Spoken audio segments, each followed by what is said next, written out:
அரசியல் விமர்சகர் திரு ரவீந்திரன் துரைசாமி இணைக்கிறார். சார் வணக்கம். காட்சிகளை பார்த்துருப்பீங்க. செங்கோட்டையன் தோள்கள்ல தாவேக்க தொண்டு இருக்கு. அவருடைய சாய்ஸை நீங்க எப்படி பார்க்கறீங்க? அதிமுக என்பது எடப்பாடி பழனிசாமி கட்சியாக மாறிவிட்டது. அதிமுகவில் முதலில் சசிகலா, தினகரன் போன்றவர்கள் நீக்கப்பட்ட போது அதிமுக 40 விழுக்காடிலிருந்து 33 விழுக்காடுக்காக குறைந்தது. அதற்கு பிறகு இரட்டை தலைமையில் ஒருவரான ஓபிஎஸ் நீக்கப்பட்ட பிறகு அதிமுகவின் பலம் 20 விழுக்காடாக குறைந்து விட்டது.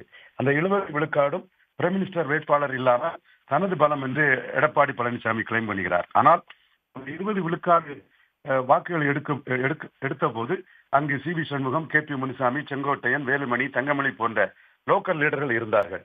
ஒற்றை தலைமை ஆனதின் பலனாக எடப்பாடி பழனிசாமி தன் இமேஜை வளர்க்கும் விதமாக அவர் ஜெயலலிதா இமேஜையும் எம்ஜிஆர் இமேஜையும் அடித்து அவர் தான் கட்சி என்ற ஒரு நிலைப்பாட்டில் கொண்டு சென்றார். இதனை செங்கோட்டையன் போன்றவர்களால் ஏற்றுக்கொள்ள முடியவில்லை.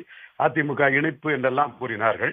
ஆனால் எடப்பாடி பழனிசாமி பொறுத்தவரையில் கட்சி என்னுடைய இது கார்பரேட் செயல நான் அந்த கட்சியை பிடிச்சிட்டேன், என்னமே இதுல யாருக்கும் இடம் கிடையாது, நீங்களே ஏமாந்து போய் என்ன ஒற்றை தலைமையா ஏற்றுக்கொண்டு ஓபிஎஸ் நீக்கிறதுக்கு எனக்கு துணை புரிஞ்சிட்டீங்க. ஒற்றை தலைமைங்கிறது கட்சி முழுக்க என்னுடைய கட்சி என்பதை காட்டும் விதமாக எடப்பாடி பழனிசாமியின் நடவடிக்கை இருந்தது. அதில் ஒரு நீர்த்தேக்க பிரச்சனையில் கூட அங்க எம்ஜிஆர் படமும் ஜெயலலிதா படம் இடம்பெறவில்லை என்று செங்கோட்டையன் போர்க்கொடி தூக்கினார். அவர் இப்போது கட்சியோடு நீக்கப்பட்டவர். அதிமுக என்பது எடப்பாடியின் கட்சியாக மாறிவிட்ட சூழ்நிலையில் அவர் விஜயின் தலைமையை ஏற்று தாவேகா தொண்டை அணிந்திருக்கிறார். இது இயல்பான ஒன்று, இயற்கையான ஒன்று. கரூர் மரணங்கள் சமயத்துல தாவேக்காவுக்கு கட்டமைப்பு சரியாக இல்லாததும் ஒரு முக்கியமான காரணம் அந்த இன்சிடென்ட்டுக்கு அப்படின்னு சொல்லப்பட்டது. இப்போ செங்கோட்டையன் தாவேக்காவில் இணைந்ததன் மூலமா அவங்களோட ஆர்கனைசேஷனல் இஷ்யூஸ்லாம் தீர்க்கப்படும்னு எதிர்பார்க்கலாமா? ஏன்னா இப்போ தாவேக்காவில் இணைத்ததற்கு காரணம் அவர்கள் காங்கிரஸ் தங்களுடன் கூட்டணிக்கு வரும் என்று தாவேகா தரப்பினர் ஊடகங்களில் பெரிதாக செய்திகளை வெளியிட்டார்கள். 117, 117 விஜய் சிஎம் கேண்டிடேட், காங்கிரஸ் அதற்கு தயாராகிவிட்டார்கள் என்ற செய்திகளை அவர்கள் பெரிய அளவில் தாவேகா தரப்பினர் பரப்பினார்கள். ஆனால் பீகார் தோல்விக்கு பிறகு தமிழக முதல்வர் இந்தியா அலையன்ஸ் ஒற்றுமையா இருக்க வேண்டும் என்ற அடிப்படையில் ஒரு அறிக்கை விட்டதும், மோடி இன்னொரு அறிக்கை காங்கிரஸ் கட்சி கூட்டணி கட்சிகளை அகிலேஷ் யாதவ், தேஜஸ்வி யாதவ், ஸ்டாலின் போன்றவர்களை ஒற்றுமையாக உறிஞ்சுகிறது என்ற ஒரு அறிக்கை வெளியிட்டதும் காங்கிரஸ் கட்சி தலைமை அப்படியே திமுகவினர் கூட்டணி என்பதை அறிவித்து விட்டார்கள். திமுக டைம்ஸுக்கு அவர்கள் முழுமையாக வந்து விட்டார்கள்.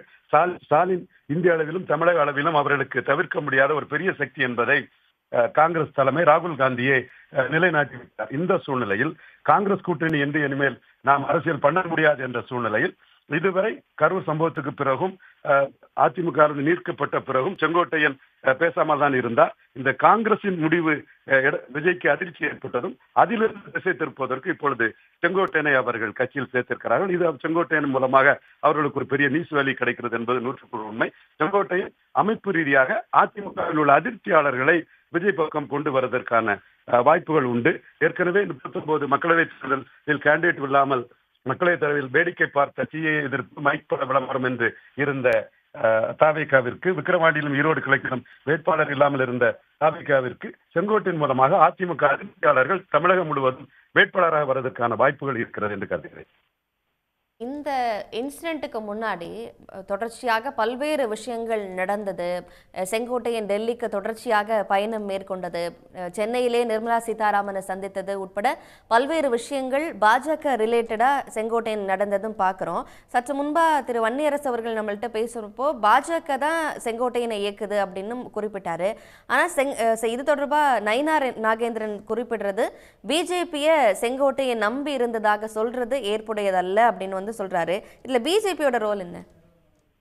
அதாவது செங்கோட்டையனை பயன்படுத்தி அதிமுகவில் பிளவை ஏற்படுத்தி விடுவார் என்ற அடிப்படையிலும் அண்ணாமலையும் செங்கோட்டையனும் இணைந்து 2024 ஆண்டு மக்களவை தேர்தலில் 1/3 இடங்களில் அதிமுகவை 3வது இடத்திற்கு தள்ளியது போல் புதிதாக அணியை கட்டமைத்து அதிமுகவை ஒரு 150 இடங்களுக்கு 3வது தள்ளிவிடக்கூடிய ஒரு சூழ்நிலையை ஏற்படுத்தி விடுவார்கள். அதற்கு செங்கோட்டையனை பாஜக பயன்படுத்தி விடுவார்கள் என்ற ஒரு சூழ்நிலை வரும்போது மக்களவை தேர்தலிலே மோடி பிரதமர் என்ற தேர்தலிலேயே பாஜக மைனஸ் கிறிஸ்தவ முஸ்லிம் வாக்குகளுக்கு மைனஸ் என்று சொன்ன எடப்பாடி பழனிசாமி அவர்கள் என்டிஏக்குள் நுழைந்து விட்டார்கள்.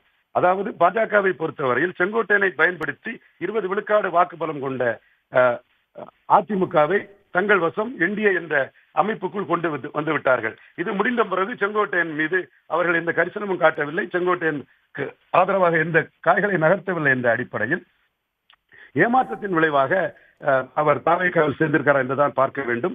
செங்கோட்டையன் பாஜகவை நம்பினார், ஏமாந்திருக்கிறார் என்பதுதான் உண்மை. பாஜகவை பொறுத்தவரையில் 20 விழுக்காடு எடப்பாடி பழனிசாமி உள்ள வந்ததே தங்களுக்கு பெரிய கெயின் என்று செங்கோட்டையனை கைகொள்ளி விட்டார்கள். கருத்து பகிர்வுக்கு நன்றி திரு ரவீந்திரன் துரைசாமி. உடனுக்குடன் செய்திகளை தெரிந்து கொள்ள சன் நியூஸ் பெல் ஐகானை கிளிக் பண்ணுங்க.